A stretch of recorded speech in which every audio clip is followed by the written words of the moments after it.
Hey guys, this is Christine, your relationship and mindset master doctor, and your leverage for change. Today, guys, I'm going to be coming to speak to you about the attachment styles, individuals who are having difficulty and struggling with, you know, having or entering, maintaining healthy relationships because of their attachment styles, right? And you are watching these videos and you're hoping that you can fix yourself by watching these videos. So this is going to be kind of more like a very, I'm going to be ad-libbing things. I don't have any notes or anything, so forgive me if I repeat certain things, okay? But I want to try and help you to understand what it's going to take for you to try and do this on your own. I did a video recently, well, maybe about a month ago, that really kind of spoke to the fact that why people are having difficulty really creating the changes that they want in their lives by just watching YouTube videos and perhaps reading books. And it's because you're not trained. I said that in that video, so I'm not going to go over that again. What I'm going to try to do this time is to kind of show you what you're going to need to be able to do for yourself if you're to have any kind of evidence or result in trying to do this on your own, right? One of the things that you must be able to do, guys, you have to be someone who can work on your own. For example, a lot of people they need direction, they need support, they need someone to tell them what to do, when to do it, all that kind of stuff, right? And just to keep them along the path of getting to where they need to go. A lot of people can do that on themselves, but some people, and you know yourself, they're just not able to do that. So a coach like myself, or is someone who does that with you and keeps you focused, right, on your goals, and also make sure that you have an accountability partner, basically, who's the coach, to keep you focused on your goals. But that said, now say for example, let's take the dismissive avoidant attachment style individual who wants to change and wants to be more present in their relationship and be more, just change the whole, all the negative aspects of the habits, their belief systems and their habits, and also to become more secure in their relationship. So if taking the dismissive avoidant attachment style individual, say for example, one of the biggest drawbacks and problems that they have is not being able to really connect with their partner emotionally, no emotional connection. They just find it difficult to do that because, as children, they didn't have that connection. And they also learned to self-soothe in that instead of trying to look for this emotional affection from their parents or their caregivers, whoever it might be, they learned to self-soothe in other ways. So they will go and binge watch TV. Gaming will be like, they'll spend a lot of time gaming. They might be at work and they will work overtime just so they're not having to connect with someone and give them some kind of emotional attention, right? So whenever they also feel deeply connected to someone, also they also have this problem of a lack of trust because they believe that this person is not going to be there for them, and so they don't trust relationships. And so some of those things can wreak havoc into when you're trying to have a healthy relationship. So say for example, they want to work on themselves, right? So what they need to do, guys, or what you need to do, someone with this style, is maybe you could start working, because what a lot of people think is that they're going to try and block their emotions or try and force doing that emotional thing that they're expected to do with their partner. But you have to be able to come to a place, because anything you're going to change, you have to replace it with something new.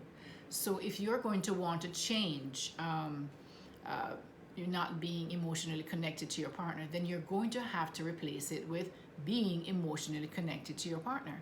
Now, it is a very difficult thing to do for someone with that attachment style.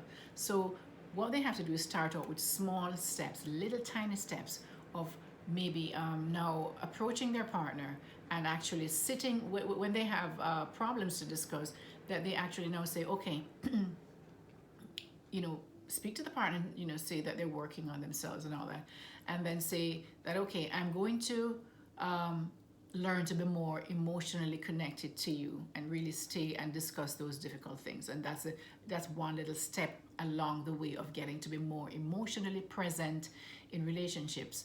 But whatever you're removing, right, you can't fight against it. You just have to kind of replace it with a habit that you actually want to be doing. All right, you have to replace it with a new habit. You can't just try to fight against the old habit. And this happens, and this is relevant for every single emotion attachment style, guys. When you're changing a habit or something that is creating havoc in your relationships, you know, maybe say the anxious preoccupied, the tendency is to want to be close to their partner all the time, right? So instead of being so dependent on having your partner around you 24/7, 365 days a year, I mean, which is impossible, guys. The anxious preoccupied individual will now have to replace that need and satisfy their own need of having that feeling that they need somebody else to, you know, kind of fill that gap in them that they feel they need. So what they have to do now is to now replace that with going out, maybe to find spend time with friends more or family more, to feel that kind of connection when they're not with their partner. But it is always going to be that you are going to have to replace the negative behavior or the negative thought pattern or the negative belief system with a new belief system. You can't try to fight it. You know, don't go expecting that, you know what, when I start feeling like I need to call my partner to check on them or to say hi, and I'm on the, you know, want them to be with me 24/7, I can now, you know, go and find a friend and say, or call a friend and have a conversation with them, or call a family member, or whatever it might be, instead of always calling. So you have to call, just change it. You have to replace it. You have to replace it. You can't say, I'm going to try to stop. I'm going to try to stop calling, texting my partner and saying, where are you? What are you doing? When can we hang out? And now change it and replace it with a new behavior. All right. And it also starts also with the thought patterns that you have. And so the thought patterns that someone might have who feels that in that anxious preoccupied attachment style, they may feel that someone, when they're late, right, from, you know, to come to see them, or they're late coming home from work, that they may be cheating on them. And so they need to, you know, they're always calling to find out where are you, what you're doing, who are you with, blah, blah, blah, blah, blah. So now you have to know, instead of trying to fight the ability to fight not doing that, now you try and find different meanings about, you know, as to why you should believe and have the ability to trust this person. For example, say, you know, well, I've never had, he's never cheated on me before. I have no reason to think that he's cheating on me. He could just be late. So you change the meaning. In that case, you're going to change the meaning around why this person is late. Instead of, oh, he or she's late, they must be cheating on me. Then you change it to, oh, he or she's late because maybe there's a lot of traffic. And I'm sure they'll let me know, you know, why they're late when they're coming, or whatever it might be. All right. So it's difficult, because it's difficult to work through this on your own, because a lot of times what happens, guys, is that you've been doing this for so many years that sometimes you're not even seeing and recognizing. You haven't become aware of why you do the things that you do. So this is where it is good to have someone else outside of you, like a coach or a therapist, right? Because they can see the patterns that you have been doing for so long, but you haven't become aware of it because it's now become an automatic behavior, and you do these things without thinking. And so uh, when you have to, if you're going to try and do this on your own, you have to be able to say, why do I keep doing this? There's no, this is not a healthy way to act. You have to become very self-aware when you're going to be doing this and trying to fix this on your own. And a lot of times it's difficult because it's just like when you're in a room and there's an odor in the room, right? Because you live in that room, in that home, you don't smell it until somebody else comes in from outside who's never been, maybe, who does not live there, and they come in and they smell this odor, and you won't know unless maybe you go away for a long time and you come back in and your senses have kind of been dulled, changed from being somewhere else, and you come in and you smell it. But a lot of times, guys, this self-reflection is something that is it is totally necessary for you to be able to see what your patterns are and why it is that you do the things that you do. And sometimes you're just not capable of doing that because of the closeness that you are to that problem and to that way of thinking, because it's you're the person thinking that way. And so you've done it for so long that you're not able to really detect it. You haven't become aware of it. You think that you cannot see. A lot of people don't have that introspection to be able to kind of look inside of themselves to see why it is they do things, and what purpose is this thing that they're doing? What is it? What purpose is it serving? Why they continue to do it.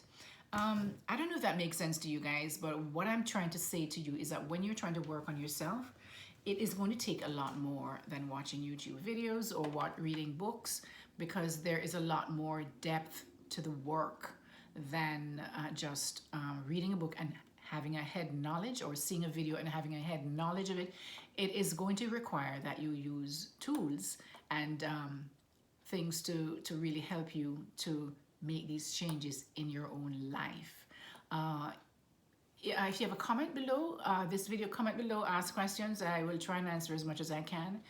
And guys, I hope that you learned something, or at least it caused you to think in another way of how it is that you can help yourself, just using videos and maybe reading a book. That it can be done. It can be done. I've done it. But then again, I had the training, so maybe I'm not really the best person to say that I did it.